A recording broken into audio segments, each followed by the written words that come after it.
Even though I'm a self-taught investor and I've been investing for decades, I still rely on financial advice.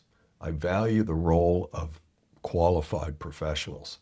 Hi, I'm James Harrington, and in this video, I want to talk about financial advice, who needs it, what it looks like, and what to avoid. So, going way back when I first started investing, I had very little skill, but I knew I wanted to be financially independent. So I had motivation, but it was pretty much undirected. I ended up taking a lot of bad advice in the early years, but what really cost me was my emotions, and that was my emotions and lack of discipline. That was my worst enemy. Fortunately, I survived my mistakes. I reached my financial goals, but I also took a lot of unnecessary risk along the way. And I don't want that to happen to you.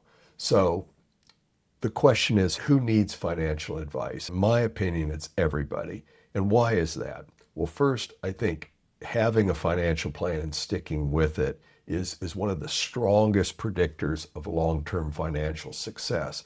Most of us are simply too close to our own financial lives to see things clearly. We're emotional, we overreact, we hesitate at the wrong times, or rush things when we shouldn't be. A good advisor provides something invaluable, an unbiased second opinion, a guardrail, so to speak, that protects you from yourself, essentially. And so you may ask, well, can I do it alone? Do I really need to have a financial advisor?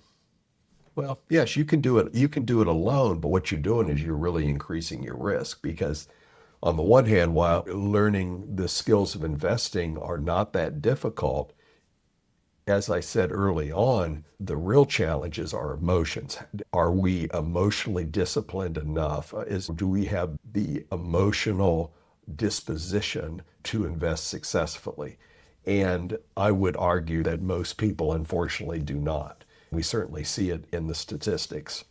So having an advisor and a second opinion, I think, is a necessary safeguard and will help reduce that risk that comes from emotions. For example, selling low and buying high.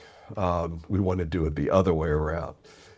So be greedy when others are fearful and fearful when other people are greedy, as Warren Buffett has said. So, so what do I look for in a financial advisor? Well, before we even talk about money, I think we need to know whether that advisor is giving advice that's truly unbiased.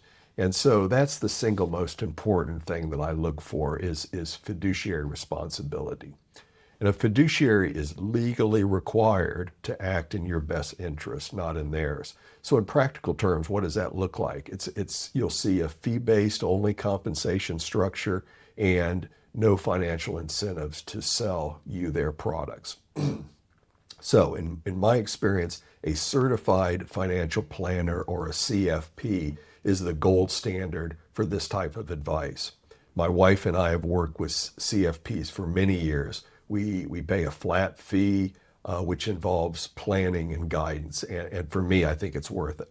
Now, what do we want to avoid? I would avoid advice that's linked to buying their financial products. So a rule of thumb is if the recommendation that's being made is making more money for the advisor than it does for you, then that's a red flag. So you want to be cautious if the advice is based on commissions of what they're selling, if there's some guaranteed return on what you're going to get, or if the investment is complex to the point where you don't understand it. And finally, if you're being pressured in any ways to make a decision on buying into a certain investment or financial product, all of those are huge red flags that you want to walk away from immediately. And what does good advice look like? It's unbiased. It has your best interests at heart. It's calm, clear, it's understandable. And the advisor has good bedside manner in terms of that they're going to be patient, they're going to work with you with your life conditions and realize that there's going to be changes that need to be made as you go through life. We simply don't know how it's going to unfold. And so there's going to be changes, and your financial plan needs to adjust for those changes. So in closing, the big picture is that the good news is that investing is not that complicated. It doesn't require any special talent. It doesn't require any special education or constant monitoring of the investment. But what it does require is emotional discipline, and that is a blind spot for many people. So, and that therein lies the benefit of having that financial advisor, that fiduciary, to help you along the way. Some people are just innately able to handle the emotions of investing, and that is wonderful. But most of us don't have that. I've had to learn it myself and learn it the hard way. And some people never learn it, and those folks tend to end up broke. And so we don't want to be in that category. So that's the key, is that you know what to look for, you know what to avoid. And my opinion is that, and what's worked for me, is to have that CFP there as a sounding board, as a guardrail, and as an individual that can give me a different perspective than I might have myself.